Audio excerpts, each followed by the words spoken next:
Your card statement arrives, and there are two numbers on it. The balance, $2,400, printed small, off to the side, easy to skim past.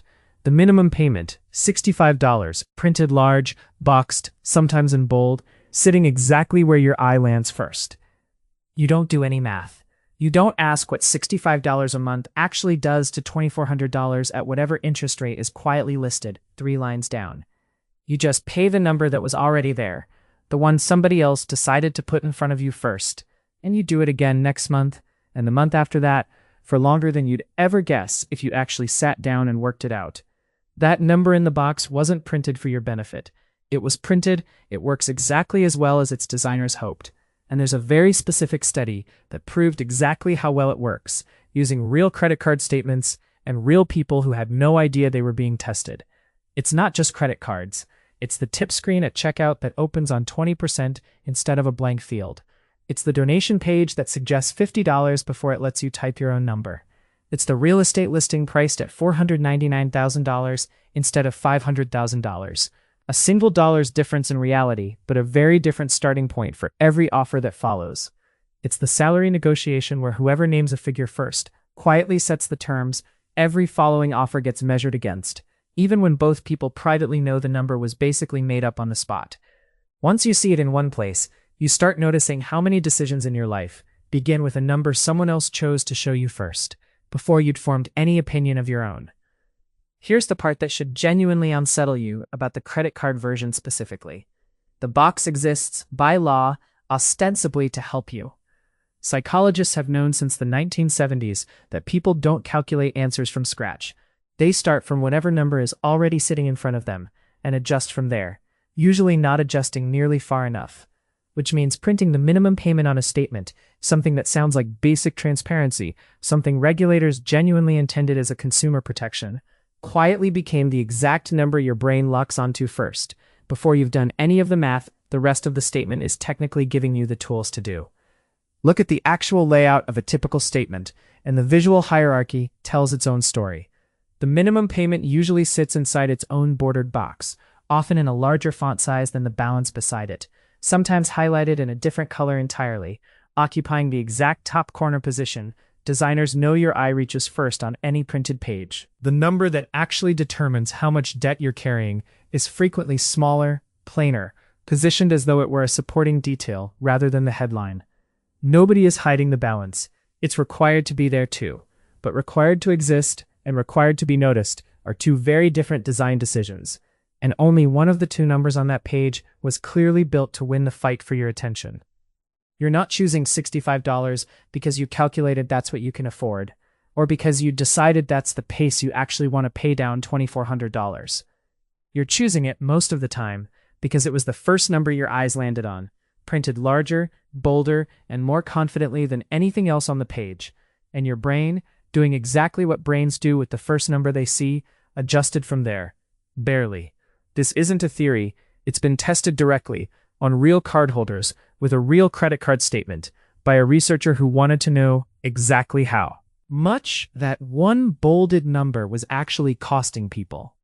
His name is Neil Stewart, and in 2009, he published a short, quietly devastating study in the journal Psychological Science. It's worth knowing first why the minimum payment figure was even printed on statements in the first place, because it wasn't always there.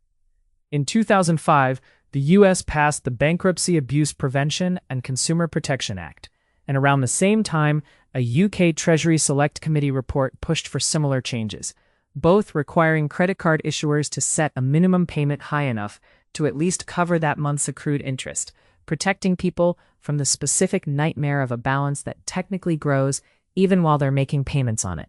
It was a genuinely well-intentioned fix for a genuinely dangerous problem. But requiring issuers to set that minimum meant issuers now had a specific number to disclose, and once it started appearing on statements, printed clearly because printing it clearly was the whole point of the reform, it created exactly the anchor Stewart would go on to measure a few years later. A protection against one kind of harm quietly manufactured a second kind, and almost nobody involved in writing the 2005 law seems to have anticipated it. Stewart took real UK credit card statements and split cardholders into groups.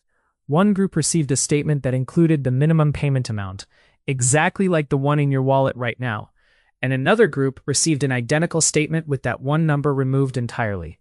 Same balance, same interest rate, same everything else. The only difference was whether that single figure was present or absent. Among cardholders who made a partial payment that month, the group that saw the minimum payment printed on their statement paid significantly less than the group that never saw it at all. Stewart's own data suggested that removing the minimum payment figure was associated with people voluntarily paying something like 70% more than the group that had it sitting right there in front of them. Same debt, same income, same everything, except one number printed in a box doing the anchoring entirely on its own. What Stewart's study doesn't fully explain is why the human brain works this way at all, locking onto a starting number and barely adjusting from it, even on a decision as consequential as debt. For that, you have to go back to 1974, to a much older, much stranger experiment by Amos Tversky and Daniel Kahneman, the two psychologists who essentially founded the entire field of behavioral economics. In one of their most famous demonstrations, they had participants spin a wheel, rigged to land on either 10 or 65, then asked an entirely unrelated question. What percentage of United Nations countries are African?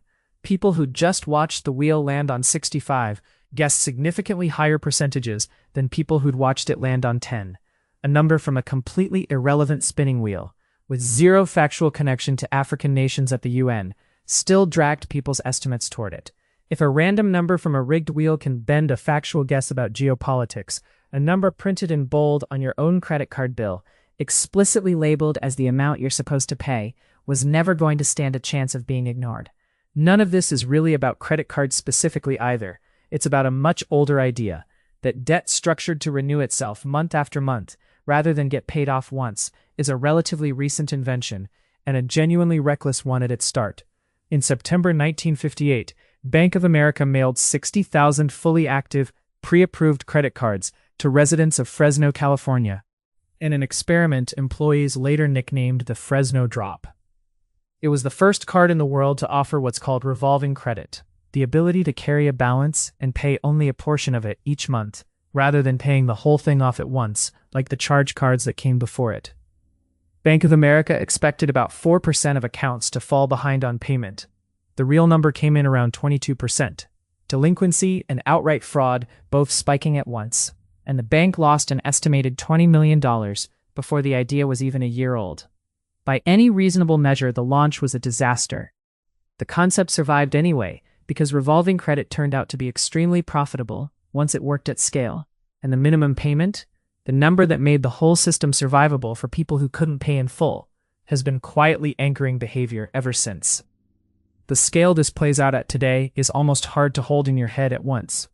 As of early 2026, Americans collectively own more than $1.2 trillion in credit card debt, an all-time record, with average interest rates sitting around 21%, nearly 3 times what a typical mortgage charges on debt that isn't backed by a house or a car, just a signature and a promise. Americans paid over $250 billion in credit card interest and fees in a single recent year alone, more than triple what they paid just a few years earlier, and more in raw dollars than the entire annual budget of many mid-sized countries. And the burden of all of that isn't landing evenly.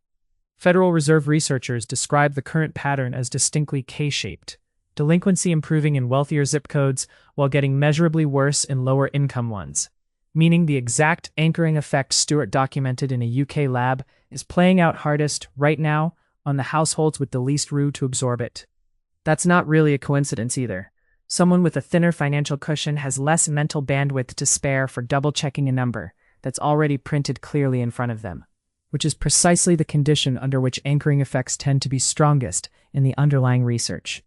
The generational data sharpens that picture further. Gen X currently carries the heaviest average credit card balance of any age group, caught between mortgages, kids' college costs, and the highest sustained interest rate environment in decades, while younger cardholders increasingly route smaller purchases through installment apps instead, which don't show up on this particular chart at all, but quietly add their own pressure underneath it. Debt, in other words, hasn't gone away. It's just gotten better at hiding in more than one place at once. Almost darkly funny detail buried inside how minimum payments actually get calculated. that makes the anchoring problem worse, not better. Most issuers set the minimum at somewhere around 1 to 2% of your balance, plus that month's interest, which means the number printed in bold on your statement isn't really a repayment plan at all. It's barely more than the cost of renting the debt for another 30 days. Run the actual math on a fairly typical balance.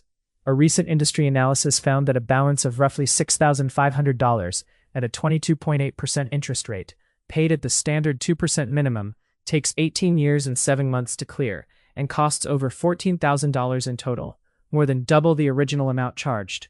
Scale that down to the $2,400 from the start of this video, and the shape of the problem doesn't change, only the size of it. Pay exactly the bolded number, month after month, and you can spend the better part of 2 decades paying off a debt that, financed differently, could have been gone in 2 or 3 years, all while dutifully paying the exact number the statement told you to pay. Regulators eventually noticed the exact same problem Stewart's research had already proven in a lab, and in May 2009, Congress passed the Credit Card Accountability, Responsibility, and Disclosure Act, the CARD Act, a law written specifically, among other things, to counteract the anchoring effect of that one bolded number. Starting in 2010, federal law required every credit card statement in the United States to include what's now called the minimum payment warning box, a mandatory disclosure showing in plain numbers how many months it would actually take to pay off your balance if you only ever paid the minimum, the total amount you'd end up paying in interest and principal combined if you did, and right alongside it, what you'd need to pay each month to clear the same balance in exactly 3 years instead. The law even requires a toll-free number for credit counseling printed on the same page. This wasn't a vague gesture toward transparency. It was a government body reading research that looked almost exactly like Stewart's, understanding precisely how the anchor worked, and building a second competing anchor directly into federal law to sit right next to the first one. Whether that second anchor actually works as well as the first one is worth being honest about, and the person best positioned to answer that question is Stewart himself. Nearly a decade after his original study, he co-authored research for the UK's Financial Conduct Authority examining exactly this, whether nudges and warnings on statements actually change repayment behavior in the real world, not just in a lab. The findings were sobering enough that the researchers titled one of the papers, "The Semblance of Success in Nudging Consumers to Pay Down Credit Card Debt," which is about as candid a title as academic research ever produces. The minimum payment box is federally mandated in the US, sitting on every statement, but usually in a smaller typeface, next to a bolded number that's been quietly training your eye to land on it for years before the warning box was ever added. Requiring information to exist on a page and requiring a brain to actually process it the same way are two very different things, and you can't out-argue an unconscious shortcut with a footnote, even a legally mandated one. What the CARD Act actually changed most successfully wasn't the anchor itself. It was making sure that for the first time, the real cost of following that anchor was sitting on the same page, in writing, whether or not most people's eyes ever made it that far down. An entire nonprofit industry has quietly tried to fill the gap. Accredited nonprofit credit counseling agencies, the same ones whose toll-free number the CARD Act now requires on every statement, offer free debt management plans built around a completely different anchor, not the minimum, but the total balance and a realistic payoff date, sometimes negotiating lower interest rates directly with issuers on a client's behalf. Financial advisors have their own competing anchors too, structured around psychology rather than pure math. The debt avalanche method, which targets the highest interest balance first to save the most money, and the debt snowball method, which targets the smallest balance first, purely for the motivational win of closing an account, even though it's mathematically the more expensive choice. Neither approach is complicated. Both exist because the printed minimum, left alone, reliably loses to the anchor it's supposed to compete with. So here's what you actually do with this. Find the minimum payment warning box on your own next statement. It's required to be there. Look for the block of text near the minimum payment that spells out the payoff timeline in months and years, and read the actual number in it once, all the way through, instead of letting your eyes slide past it toward the bolded figure beside it. Pick a real payment amount before your statement even arrives, a number you decide on your own terms, based on what you can actually afford, not the number a design choice happened to put in front of you first. If more than one card is involved, pick one method on purpose, avalanche or snowball, rather than defaulting to the minimum on all of them, simply because that's the number that showed up automatically. And if you're already paying close to the minimum without quite meaning to, run the math just once, using any free payoff calculator, and let the actual number of years surprise you on purpose, because that's a much better place to feel that surprise than 5, 10, 15 years into paying it. Because somewhere between a wheel spun in a 1974 psychology lab, 60,000 unsolicited credit cards mailed to a single California city in 1958, a British researcher proving in 2009 that one bolded number can cost people real money, and a law passed specifically to fight back against that exact number, you're still holding a statement with $2,400 on it, and a $65 box printed larger and bolder than everything else on the page. The math hasn't changed, the bold hasn't moved, and your eye is already drifting toward it.